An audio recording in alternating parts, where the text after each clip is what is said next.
Assalamualaikum dan kembali bertemu dalam Soal Rakyat. Saya Fetri Yahya dan hari ini saya akan berkongsi bagaimana pendidikan ini amat penting untuk semua warga negara Malaysia dalam usaha untuk kita menjayakan falsafah FPN, falsafah pendidikan negara yang merujuk pada Jerry, jasmani, emosi dan juga termasuklah aspek jasmani, emosi juga intelektual yang perlu dirangkumkan sebagai elemen penting dalam usaha memperkatakan pembangunan insan yang berilmu seimbang dalam segala aspek.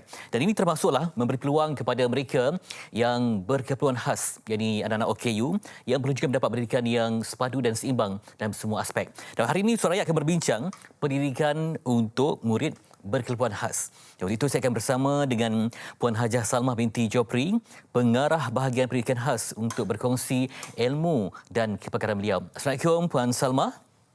Waalaikumsalam, Fitri.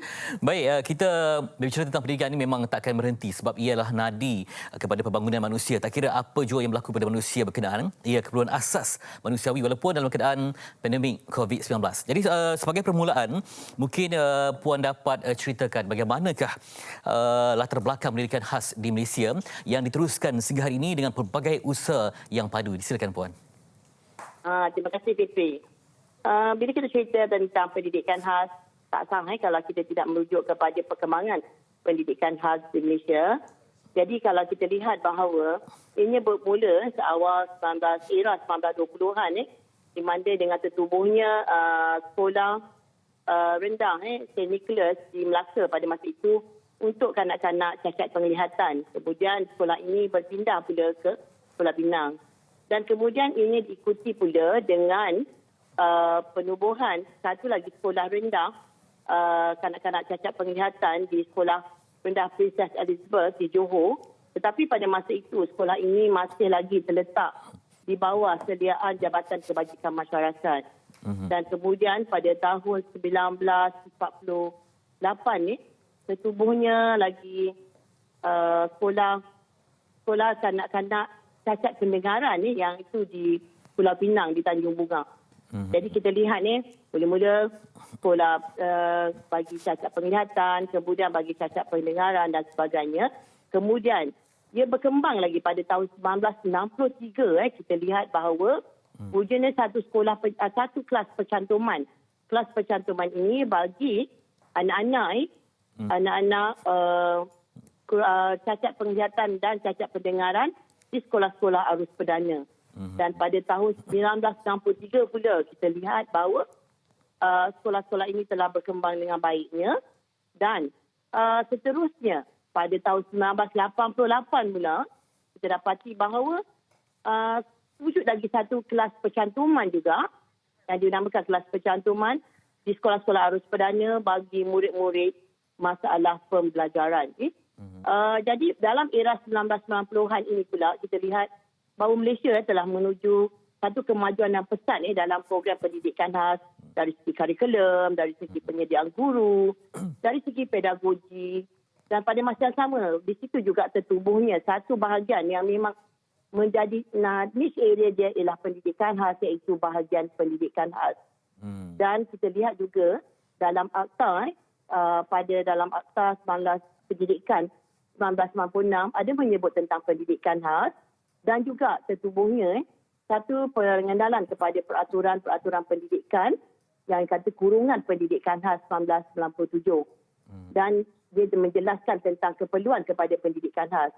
Dan pada tahun 2013, peraturan-peraturan ini juga telah ditambah baik. Kalau kita lihat pada 1997, dalam peraturan itu pada masa itu, hanya mengklasifikasikan murid berkeperluan khas ini kepada 3 kategori sahaja, iaitu masalah pendengaran, masalah penglihatan dan masalah pembelajaran. Tetapi apabila telah ditambah baik pada 2013, ia telah dinaikkan kepada 6 kategori, iaitu kurang upaya pendengaran, kurang upaya penglihatan, kurang upaya pertuturan, kurang upaya fizikal, masalah pembelajaran dan kurang upaya pelbagai. Untuk masalah pembelajaran ini juga kita merujuk kepada sindrom Down, autism, ADHD dan juga ada satu lagi ialah masalah pembelajaran spesifik iaitu disleksia, disgrafia dan diskalkulia.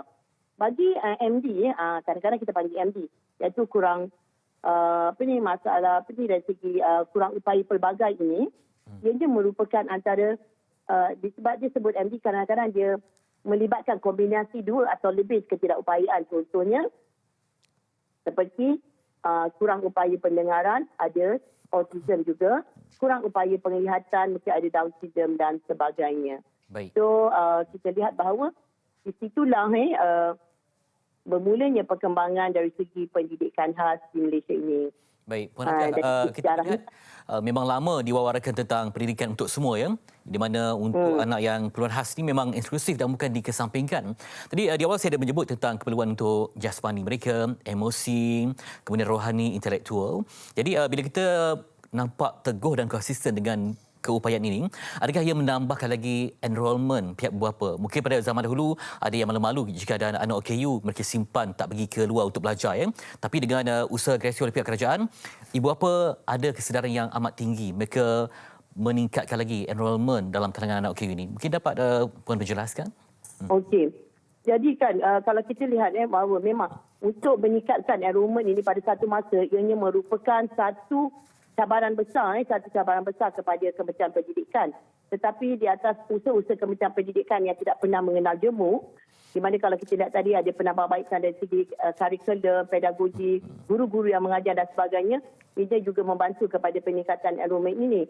Tetapi walau bagaimanapun, sebelum kita menjurus kepada peningkatan enrolment ini, kita perlu melihat kepada apakah peringkat yang dilalui oleh anak-anak berkeperluan khas ini. Jadi kita lihat dalam peringkat kehidupan mereka, bermula mereka lahir daripada umur 0 hingga 4 tahun, kemudian di peringkat prasekolah, peringkat sekolah rendah, peringkat sekolah menengah, kemudian kepada peringkat lepas menengah dan juga termasuk kepada peringkat tertiary. Jadi berdasarkan kepada peringkat 6 kehidupan mereka ini, pendidikan yang disediakan untuk MDK ini perlu dipertingkatkan. Jadi dia melibatkan aspek-aspek seperti perlu kepada pengesanan awal dan juga intervensi. Bila kita dah kesan mereka mempunyai ciri-ciri murid berkeperluan khas tadi, maka perlu lakukan intervensi. Kemudian kita juga melakukan satu proses penentuan kepada tahap perkembangan kanak-kanak ini. Penentuan tahap perkembangan kanak-kanak ini sangat penting sebab untuk menentukan sama ada mereka memerlukan sokongan minimum atau sokongan sederhana atau sokongan maksimum. Kemudian dari segi pemilihan kepada laluan pendidikan, mereka ini berpeluang untuk mengikut sama ada laluan pendidikan daripada laluan pendidikan arus perdana ataupun melalui laluan pendidikan alternatif. Dan kemudian setelah habis belajar, kita juga perlu membantu mereka untuk melihat apakah area yang mereka boleh lalui untuk alam kebolehpasaran mereka sendiri supaya mereka menjadi aset kepada negara. Baik. Di samping itu, ya Puan Hajah, kita juga melihat impian memang besar, mungkin penambahan dari segi enrolment meningkat. Juga yang diperlukan juga ialah tentang prasarana untuk menampung fasilitis kepada anak-anak ini. Juga dari segi kewangan, mungkin ada tenaga pengajar yang pakar, guru-guru yang terbaik ini perlu diberikan insentif khas sebab mereka mengorbankan masa yang lebih lah sebab tumpuan pendidikan total untuk anak-anak ini, terutama yang ada pelbagai ketidakupayaan. Jadi macam mana supaya mereka ini dah ada peluang itu, tapi dari segi aspek prasarana untuk menyokong survival pendidikan itu, Puan? Okey. Perkara ini memang telah diambil kira oleh Kementerian Pendidikan. Kalau kita tengok dalam semasa kita set up kita punya plan pembangunan pendidikan Malaysia, iaitu daripada 2013 hingga 2025. Sekarang kita dah dalam fasa akhir second phase kita. Dalam perkara yang disebutkan oleh Sitri tadi, memang telah diambil kira secara terperinci dan telus. Kalau kita lihat dalam PPM itu sendiri jelas menyatakan kepada 5 dimensi yang kita nyatakan, iaitu tadi saya dah sebut tentang pengesanan awal, dan yang kedua tadi untuk menarik mereka untuk ke sekolah itu, kita ada satu keluasan atau kerelevanan dari segi dan kualiti kurikulum itu sendiri.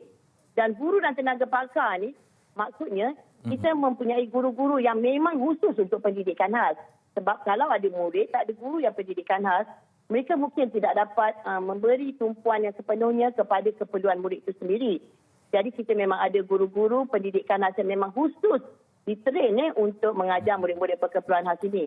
Dan dari segi infrastruktur, kita tahu bahawa murid-murid berkeperluan khas ini juga, dia mempunyai pelbagai ketidakupayaan juga kadang-kadang kan. Jadi dari segi infra, apakah dari segi infra dia, yang mana kita juga sekolah-sekolah kita dalam proses untuk menyiapkan sekolah-sekolah kita dengan kemudahan masuk OKU buat masa ini. Kalau kita tengok bahawa kemudahan masuk OKU kita di sekolah, kita ada 4 jenis yang ada, iaitu dari segi susu landai, susu tangan, dari segi parking dia dan juga dari segi tandas OKU.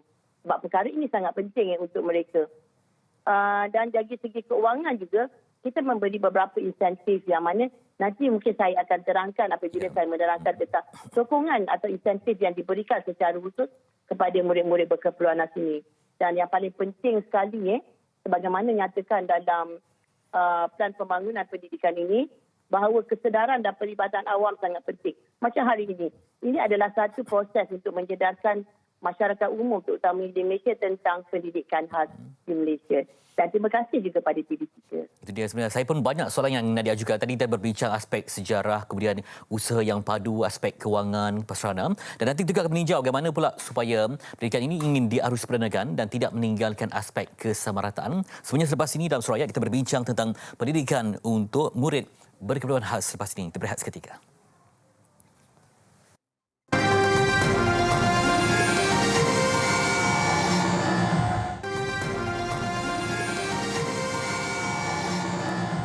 Kembali bertemu dalam Suara Rakyat dan kita masih berbincang tentang MBK, murid berkeperluan khas yang perlu disantuni sebaik mungkin, ilmu yang sebanyak mungkin untuk survival mereka di masa hadapan.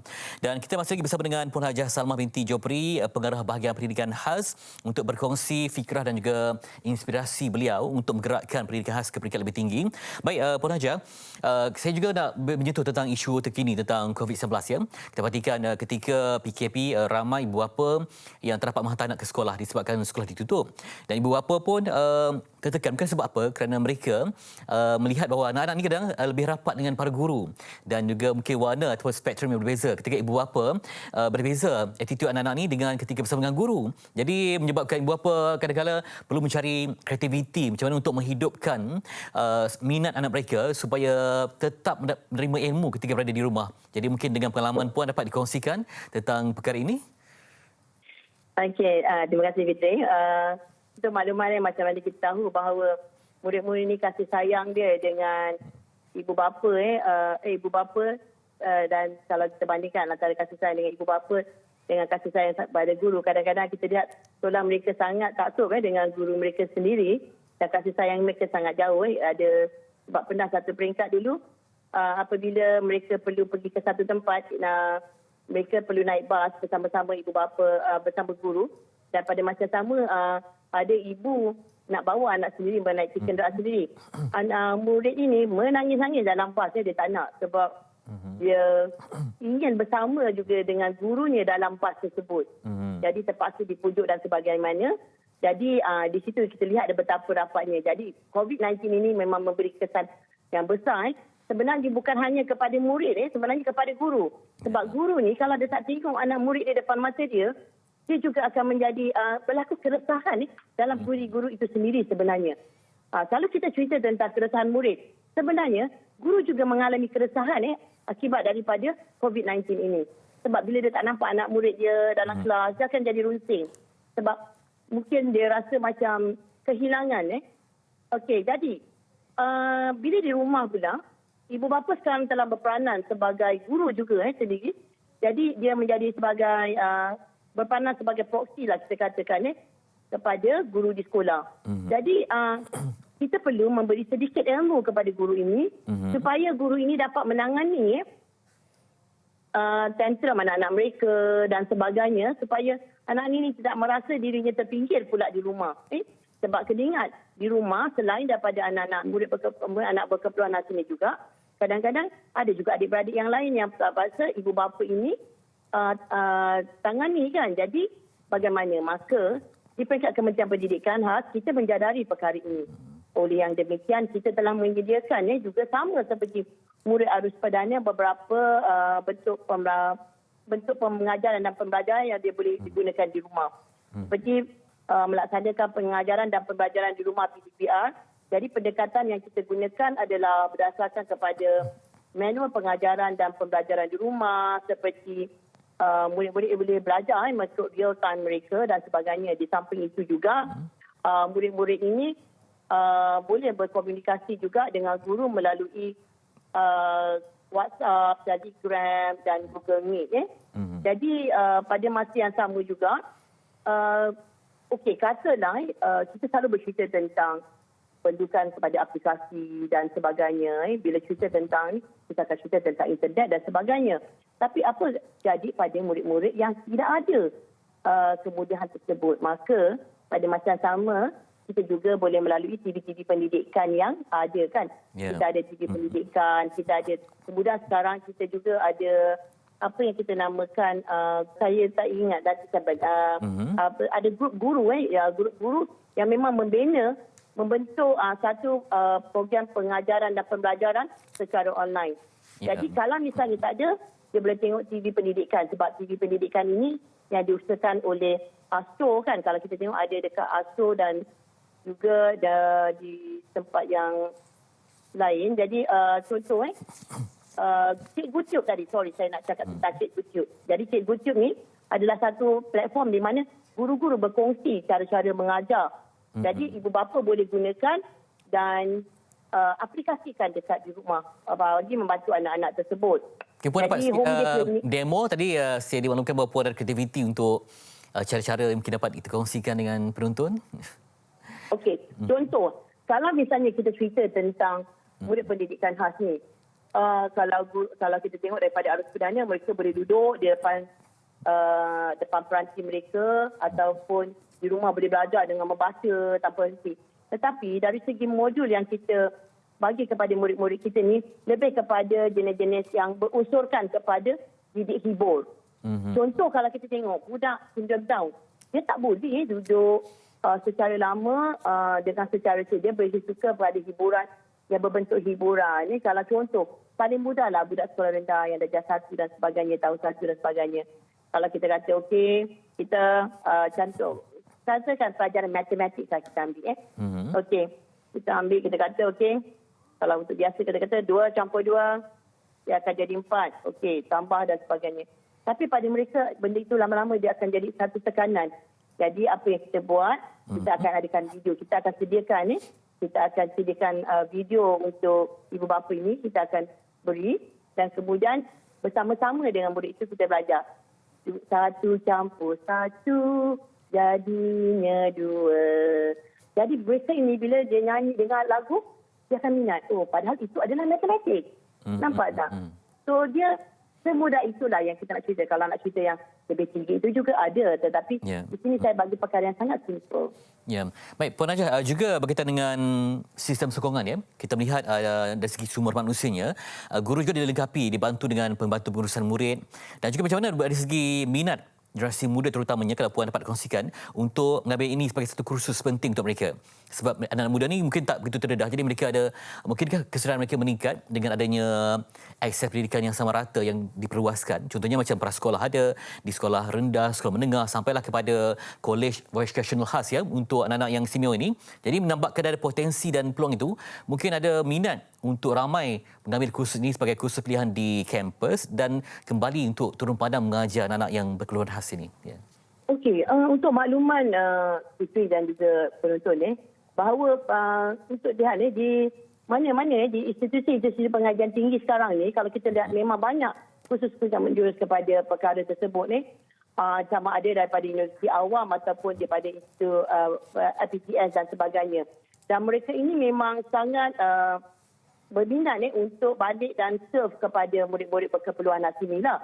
Dan ramai juga yang bersedia untuk menjadi volunteer kepada murid-murid berkeperluan khas ini. Kalau kita lihat macam contoh ada satu kumpulan anak-anak muda yang memang mereka ada kumpulan tersebut dan mereka juga terlibat dengan NGO untuk tujuan memberi khidmat kepada murid-murid berkeperluan khas ini. Macam contoh yang baru-baru ini kita ada terima daripada ada satu individu yang mana dia ada dia membina satu web dan dia ingin memberi khidmat, memberi khidmat kepada apa yang dinamakan bagi tuition secara online, especially pada masa pandemik ini, dan itu memang benarkan. Memang ramai yang akan bersedia untuk memberi khidmat kepada kementerian.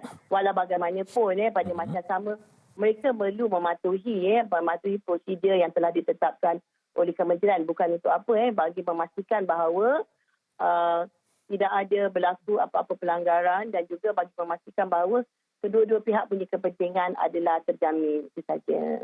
Ya, dari segi komitmen pelbagai pihak, kita melihat macam mana ibu bapa ini juga turut sama terlibat dalam usaha menjayakan PDP ketika musim pandemik COVID-19. Dan kita sedari bahawa kita pun memang berusaha sebaik mungkin untuk mengelakkan penjarakan, ya, untuk menjayakan penjarakan fizikal dan sebagainya, tapi tidak menjarakkan dari segi emosi guru, ibu bapa dan anak supaya sentiasa berhubung dan PDP ini dapat dijayakan dengan sempurna walaupun mereka berada di rumah dengan bantuan teknologi mungkin. Silakan Puan. Okey. Sebagaimana yang saya nyatakan tadi, kalau kita lihat tadi ada saya nyatakan tentang home based learning, dari segi home based learning, sebab saya nyatakan bahawa dari segi home based learning bererti kita lihat bahawa mereka ni ada satu platform, telah dibina satu platform untuk melaksanakan home based learning ini, yang mana kalau kita lihat di peringkat kementerian juga, di peringkat kementerian, MBK ini boleh mengikuti segmen-segmen PDP secara berjadual di TV Pendidikan saya dah nyatakan tadi. Dan juga kalau kita lihat bahawa untuk tujuan itu kita telah membina banyak 30, lebih kurang 30 video yang berkaitan untuk murid-murid bagi pembelajaran bagi MBK kurang upaya pengedengaran dan juga di peringkat sekolah rendah dan sekolah menengah, dan juga 6 video pembelajaran bagi MBK kurang upaya penglihatan. Dan satu yang menarik sekarang ialah kita tahu bahawa murid kurang upaya pendengaran ini juga ada yang mengikuti macam saya kata tadi kan, mengikuti mainstream punya kurikulum. Jadi mereka akan duduk juga dalam peperiksaan awam dan sebagainya. Jadi dalam video yang diterbitkan juga kita menggunakan khidmat pakai bahasa isyarat. Khidmat pakai bahasa isyarat. Jadi walaupun subjek itu adalah subjek mainstream, tapi dia tidak menafikan hak murid-murid kurang upaya pendengaran itu ikut sama.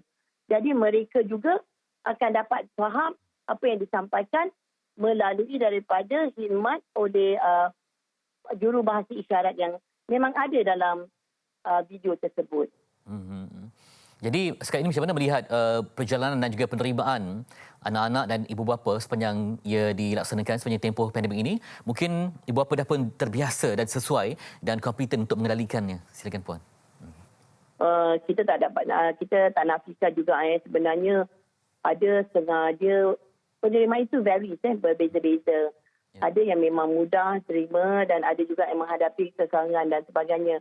Walau bagaimanapun di pihak kementerian, kita telah sentiasa berhubung dengan pihak-pihak sekolah, dengan ibu bapa, dengan Jabatan Pendidikan Negeri, dengan PPD untuk memastikan bahawa perhubungan antara guru dan juga ibu bapa ini tidak terjarak lah, sebab kalau kita lihat bahawa dia juga di peringkat PPD dan juga di peringkat PPD dan di peringkat PPD juga ada satu diwujudkan satu bentuk perhubungan yang mana ibu bapa ini boleh berhubung dengan guru-guru yang telah memang dilatih sekiranya mereka menghadapi apa-apa masalah dari segi PDP tersebut.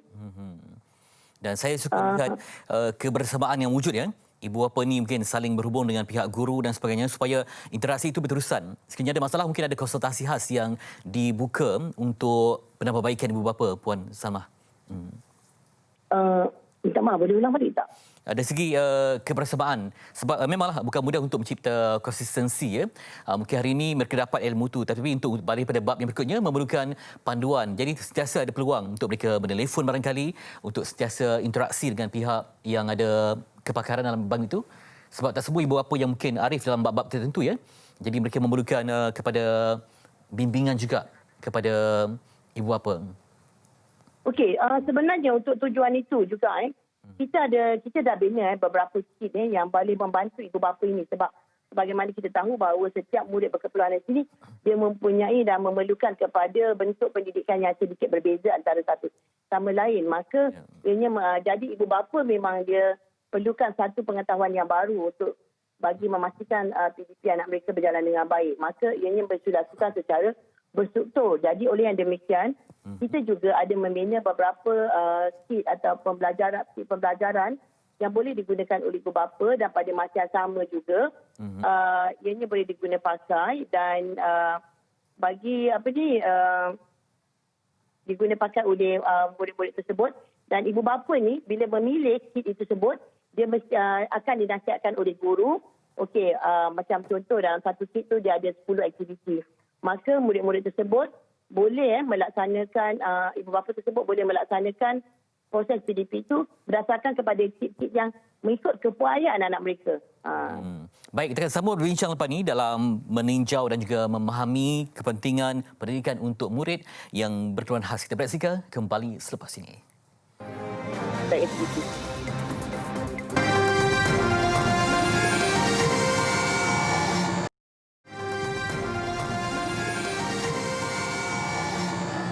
Kembali dalam Suara Rakyat dan kita masih berbincang tentang usaha untuk memperkaskan pendidikan MDK ini dan terus bersama dengan Peraja Salma untuk kita bertanya tentang bagaimanakah tentang pack aktiviti yang memangnya terangkum semua aktiviti yang sangat bermanfaat kepada anak yang ada keperluan khas ini dan bagaimana ia dapat dilaksanakan dengan cemerlang dengan sokongan semua pihak yang terlibat.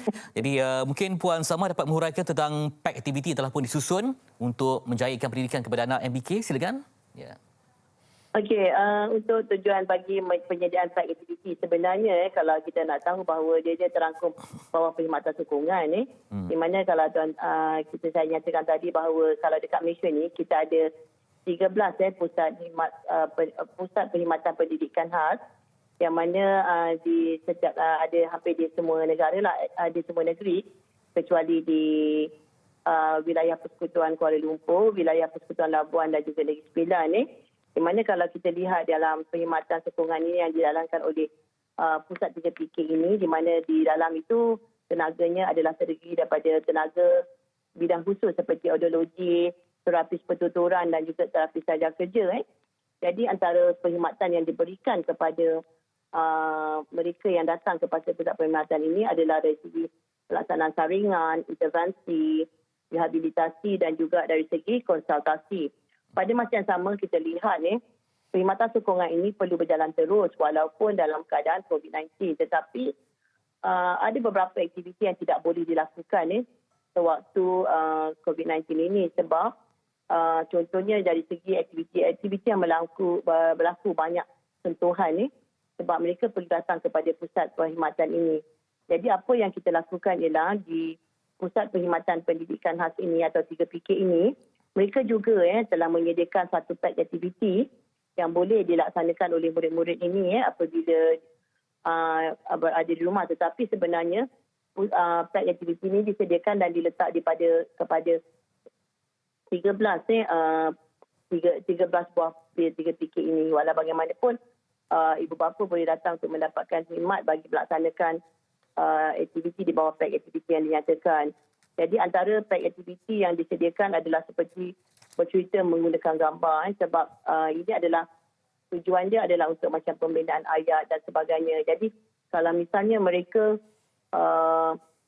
kita nak bertulis ayat tanpa ada apa-apa sokongan, jadi budak pun akan rasa bosan dan sebagainya. Jadi mereka boleh melakukan cara bercerita menggunakan gambar, menggunakan kertas dan krayon untuk melahirkan rasa apa yang dia ada dan melalui lukisan mereka dan juga melalui aktiviti-aktiviti susun dan padan serta membina blok, bermain tanah liat, permainan kad dan mereka juga boleh melakukan permainan seperti mari bergerak dan menyorok dan mari juga permainan mari ikut ketua.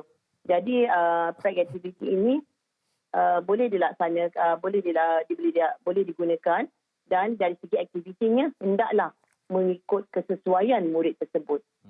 Dia tak boleh, kalau katalah dalam pack aktiviti tu dia ada 16 aktiviti. Ibu bapa tak bolehlah buat 16 aktiviti tu pada hari yang sama. Mungkin kan? 2-3 hari dia pakai satu aktiviti sahaja. Sebab dia mesti mengikut kesesuaian dan keupayaan murid-murid tersebut. Jadi sekarang ini ada 3 PK iaitu Pusat Perkhidmatan Pendidikan Khas di 13 buah negeri. Ada usaha untuk menambahkan lagi jumlahnya sebab kita sedia arif dengan adanya kesedaran dengan peningkatan enrolment ni. Mungkin ada keperluan untuk kita tambah di samping ada kerjasama kolaboratif dengan pelbagai kementerian untuk menjayakan hasrat pendidikan kita, Puan. Oh, sudah tentu. Kita memang berhasrat untuk memastikan bahawa setiap negeri itu mempunyai sekurang-kurangnya satu pusat perkhidmatan pendidikan khas.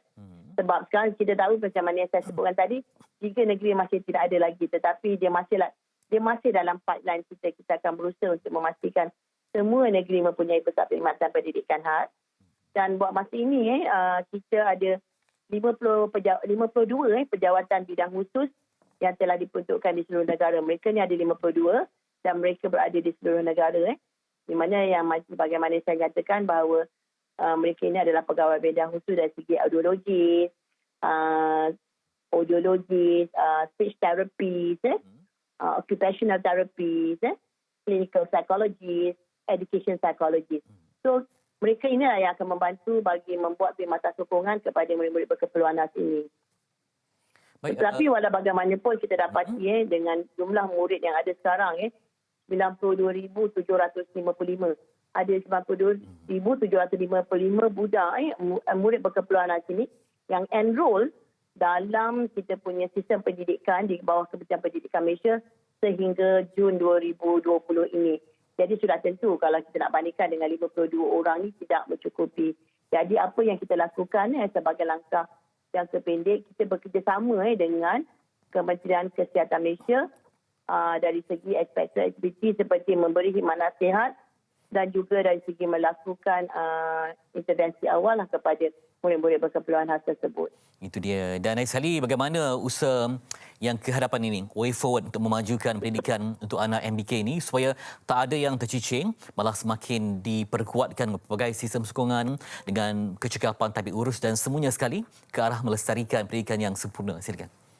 Okey, bagi memastikan kelestarian pendidikan khas ini terus mencapai kepada hasrat kemenjadian murid berkeperluan khas, maka way forward kita melihat memberi fokus kepada 6 perkara, iaitu dari segi pemantapan sumber manusia, dari segi penambahbaikan kesokongan, dari segi pemantapan pengajaran dan pembelajaran, co-curriculum dan juga perkembangan bakat. Di samping itu juga kita memberi fokus kepada penambahbaikan dari segi accessibility dan mobility serta pemantapan tabir urusan. Akhirnya kita memberi fokus kepada penambahbaikan pengurusan data. Kita harapkan dengan adanya penambahbaikan dari segi ke-6 aspek yang kita sebutkan tadi, maka MBK ini pada masa akan datang boleh menjadi modal instan yang berguna kepada masyarakat, bangsa dan negara. Dan buat sikit saya ingin tambah, barangkali ketika berapa bulan tempoh pandemik ini, bagaimana menilai menaksir rezeki kemenjadian murid itu dalam tempoh yang singkat ini. Mungkin perubahan ketika bulan 3 tak sama dengan bulan yang ke-10 ini, bulan ke-11. Jadi macam mana melihat kemajuan mereka dapat juga dinilai sekalipun ada penjarakan fizikal itu? Okey, dari segi penilaian, bagaimana kata nyatakan tadi bahawa apabila kita memberi penjelasan kepada ibu bapa berkaitan dengan PDP yang mereka lalui di rumah, maka kita tengok bahawa mereka memang ada satu penyiasat secara betul-betul yang mereka, kita lihat ada satu yang dinamakan sebagai rancangan pendidikan individu atau RPI. Maknanya, dalam RPI ini jelas yang dinyatakan bahawa katalah bila ibu bapa itu perlu membuat sesuatu aktiviti di rumah. Ada satu dokumen lah, satu bentuk dokumen yang nyatakan hari ini apakah jenis pembelajaran apakah target yang ingin dicapai, maka dinyatakan target ingin dicapai, apakah tajuk yang nak digunakan dan apakah langkah-langkah yang diambil bagi mencapai kepada target tersebut. Jadi perkara itu boleh dijadikan panduan sebagai melihat kepada pencapaian murid tersebut. Itu dia. Kita harapkan apa yang diusahakan ini dapat dilaksanakan. Dari sikit Puan nak tambah lagi, silakan. Tak ada dah. Yang kita. Tapi jelas sangat yang diberikan tadi Puan menerusi pada pemantapan sumber manusia, sistem sokongan, pemantapan pengajaran dan pembelajaran, juga penambahbaikan accessibility dan mobility, pemantapan tabik urus dan juga penambahbaikan pengurusan data. Moga-moga cemerlang anak bangsa kita dalam apa jua situasi mereka demi mencapai kesemeratan dalam pendidikan. Terima kasih untuk Puan Hajiah Salma binti Jopri, Pengarah Bahagian Pendidikan Khas yang berkongsi fikrah dan kemajuan perkembangan tentang anak-anak yang berkebutuhan khas demi menggapai pendidikan yang mereka impikan. Dan saya saja soal rakyat untuk hari ini. Moga-moga ada sinar cahaya yang jelas untuk semua dan kesemerataan dalam pendidikan itu dapat dicairkan dengan sempurna. Jumpa lagi minggu depan dalam Soal Rakyat.